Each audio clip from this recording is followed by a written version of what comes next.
देखिए, अगर आपके ऊपर आपकी पत्नी के द्वारा झूठे आरोप लगाए गए हैं, जहाँ पर आपने ये कभी सोचा नहीं था कि आपकी पत्नी आपके ऊपर इस तरह से झूठे आरोप लगा सकती है, आपके और आपके परिवार को न्यायालय तक लेके जा सकती है। इस तरह से अगर आपकी स्थिति भी है, जहाँ पर आप झूठे केसों में फँसे हुए हैं, तो वहाँ पर सबसे पहले मैं आपसे यही कहूँगी कि आपको घबराने की ज़रूरत नहीं है। ऐसे बहुत सारे मैं अपने मैसेंजर पर मैसेज देखती हूँ, जहाँ पर अ, किसी न किसी के द्वारा ये लिखा जाता है कि हमारी पत्नी ने हमारे ऊपर झूठे केस किए हुए हैं, काफ़ी लंबा समय हो गया है, अब हमें ऐसा लगता है कि हमारे पास कोई रास्ता नहीं है। इस तरह से काफ़ी नेगेटिव उनके कमेंट होते हैं, जहाँ पर वो मेरे मैसेंजर पर मैसेज करते हैं। तो यहाँ पर उन लोगों के लिए मैं विशेष तौर पर ये वीडियो बनाकर अपलोड कर रही हूँ। देखिए, जीवन में ऐसे बहुत सारे पल आएँगे, जहाँ पर हमें बार-बार लगेगा कि हम हार जाएँगे।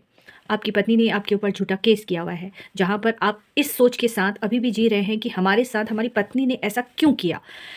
इसको सोचने के बजाय आप अपने केस पर ध्यान दीजिए। केस पर अगर आप हार भी जाते हैं, मान लेते हैं कि आपने अपनी ओर से पूरी कोशिश की, लेकिन आप हार जा रहे हैं, आपको लग रहा है कि अब आपकी हार निश्चित है, तो घबराना नहीं है। आप वहाँ पर अपील कर सकते हैं। ज़्यादा से ज़्यादा क्या होगा?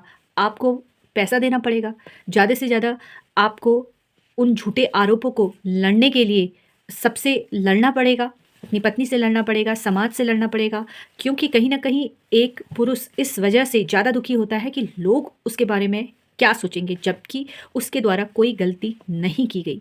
तो यहाँ पर आपको हिम्मत नहीं हारनी है। आपके साथ आपके माता-पिता हैं, भाई-बहन हैं, यहाँ पर आपको डट कर मुकाबला करना पड़ेगा और ये सोचने के बजाय कि मेरे साथ ऐसा क्यों हुआ? मेरी पत्नी ने मेरे साथ ऐसा क्यों किया?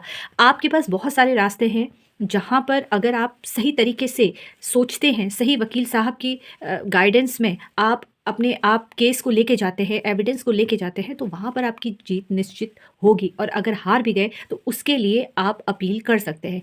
लेकिन सबसे ज़्यादा महत्वपूर्ण चीज़ है कि अपने हिम्मत को आपको नहीं हारना है। अपने आप को मजबूती के साथ खड़ा रखना है। क्योंकि हार-जीत तो लगी रहती है, लेकिन अगर आप अपने मन से टूटते हैं, मानसिक तौर से अगर आप टूटेंगे, कमज़ोर पड़ेंगे, तो उससे आपके जीवन में तो असर होगा ही होगा, साथ में आपके परिवार वालों के जीवन में, आपके माता-पिता के जीवन में असर पड़ेगा, भाई-बहनों के जीवन में असर पड़ेगा। तो अपने केस को मजबूती के साथ फाइट कीजिए, नकारात्मक विचारों से दूर रखिए अपने आप को और ये सोचना बिल्कुल बेवकूफ़ी है कि मेरी पत्नी ने मेरे साथ ऐसा क्यों किया? जिसने जो करना था, वो तो कर दिया है, अब आपको उससे बाहर कैसे निकल सकते हैं, इस बारे में सोचिए।